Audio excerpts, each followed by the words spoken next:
Good morning class 7। Literary source, paintings और monuments के बारे में पढ़ेंगे, ठीक है। उसके बाद इंडिजीनस अकाउंट्स के बारे में पढ़ेंगे। तो सबसे पहले मॉन्यूमेंट्स के बारे में पढ़ते हैं। तो मॉन्यूमेंट्स के बारे में पहले भी पढ़ा चुके हैं, शायद हो चुका है। मॉन्यूमेंट्स वो बिल्डिंग्स होते हैं जो तुम्हारा एकदम पुराने समय में हिस्टोरिकल बिल्डिंग्स जो बनाए जा, मतलब पुराने समय में हिस्टोरिकल बिल्डिंग्स नहीं बनते थे, जो पुराने समय के बिल्डिंग्स हैं जिनको हिस्टोरिकल बिल्डिंग्स कहा जाता है, उन्हीं को मॉन्यूमेंट्स कहा जाता है, ठीक है। जैसे कि कुतुब मीनार है, ताजमहल है, या फिर तुम बहुत सारे फोर्ट्स और पैलेसेस मतलब महल, राजमहल, ये सब जाते हो तो वो सब क्या है, मॉन्यूमेंट्स है। तो उस समय लोग वैसा बिल्डिंग बनाते थे गुंबद वाला। तो उस समय का स्ट्रक्चर अलग था। आज के डेट में जो नए नए घर बनते हैं, बड़ा बड़ा घर हो, छोटा घर हो, मगर बड़ा स्ट्रक्चर चेंज है, तुम लोग खुद भी नोटिस कर सकते हो। तो ये एक difference in architecture and difference in choice and difference in culture है जो कि ऑब्जर्व करने लायक है, ठीक है। तो ये सब देखना ज़रूरी है, ठीक है। उसके बाद आता है पेंटिंग्स। तो पेंटिंग्स में क्या है, स्कल्पचर्स एंड पेंटिंग्स, ये सब क्या है, ये सब दिखाता है कि उस समय का कल्चर क्या था। कल्चर मतलब पहनावा, ओढ़ावा, बात करने का ढंग, उठने बैठने का ढंग, कहाँ बैठते थे, कैसे बैठते थे, राजा कैसे बैठता था, प्रजा कैसे बैठता था, ये सारा चीज़ उस समय के बारे में बताता है। मुकुट कैसे होता था, पेंटिंग्स के हिसाब से तुमको पता चल जाता था, दाढ़ी रहता था, नहीं रहता था, ये वो बहुत कुछ। देखो पेंटिंग देख रहे हो, उसमें तुमको दिख रहा है राजा जो है वो बैठा है, वो ऐसा नहीं है कि कोई चेयर पे बैठा हुआ है, एक टेंट के अंदर बैठा है, एक सिटिंग एरिया है जिसके पीछे मसनद ये सब लगा है। तो ये सब देख के फील हो रहा है कि नहीं, अच्छा ऐसे है ना। तो पहले के समय ऐसे लोग, ऐसा अगर ये पेंटिंग नहीं होता तो तुमको नहीं पता चलता, कभी नहीं, क्योंकि कोई बैठता कैसे है ये कैसे पता चलेगा, ठीक है। चलो आगे बढ़ते हैं। ये कोई बहुत बड़ा साइंस नहीं है, इसको इजीली कोई भी समझ सकता है अगर इंटरेस्ट हो तो। आगे देखते हैं।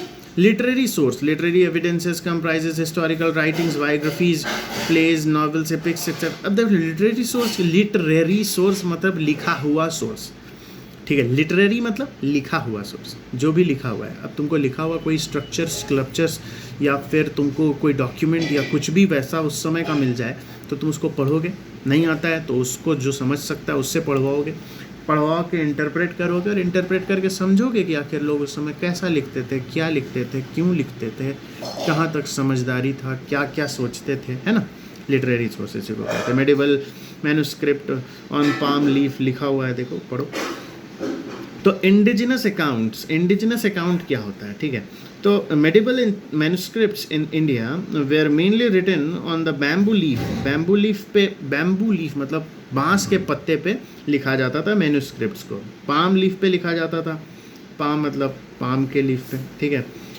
क्लॉथ पे लिखा जाता था, ब्रिक बार्क पे लिखा जाता, ब्रिक एक ट्री का नाम है, उसके बार्क छाल पे लिखा जाता था। एंड पेपर पे भी लिखता था, मगर उस समय पेपर वैसा होता नहीं था। The manuscripts deal with a wide variety of the subjects such as religion, philosophy, systems of science, arts, literature. They are composed in different Indian languages and scripts. Unfortunately, many of these important chronicles and documents have got destroyed by the moist fungus and insects like termites.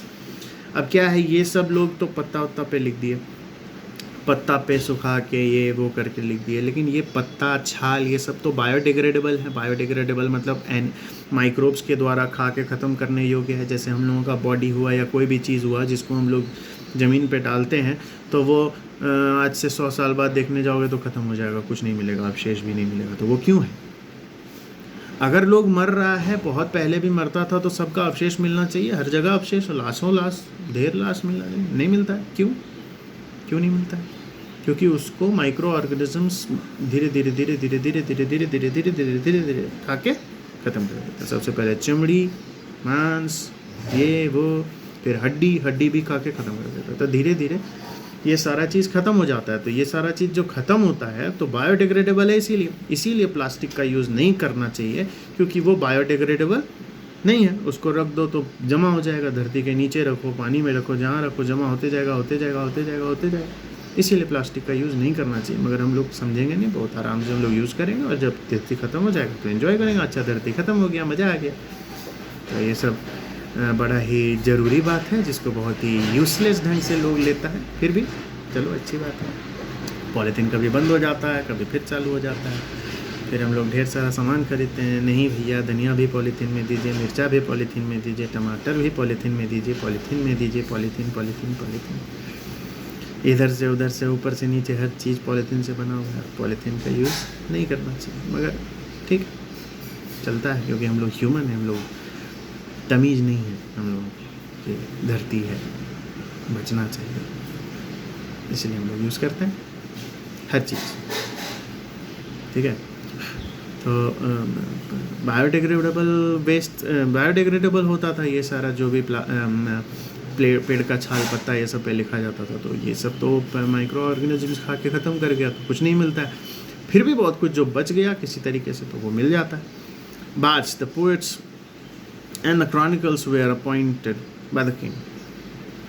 Poets, जिसको bards भी कहा जाता था, उन लोगों को appoint किया जाता था राजाओं के द्वारा। Their job was to record all the happenings of the state. उनका काम होता था सारे स्टेट मतलब राज्य में जो जो चीज़ हो रहा है उन सब चीज़ को लिखना, समझना, पढ़ना नहीं, लिखना, समझना और इंटरप्रेट करके एक बढ़िया सा फॉर्म देना। ठीक है, some of these have been preserved and published by the Colonel Todd in his famous book Annals and Antiquities, ठीक है, of the राजस्थान को राजस्थान लिखा हुआ है। AD 1829 AD में लिखा गया था ये सब। ठीक है, तो कॉलोनल टॉड के द्वारा। ठीक है, एनल्स नाम है, एंटिक्विटीज़। उसके बाद है important biographies that describe the lives and the achievements of the kings including the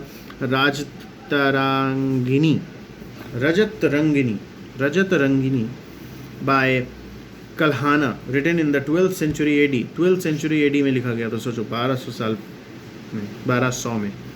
ठीक है, it tells us about the kings of Kashmir in the Vikraman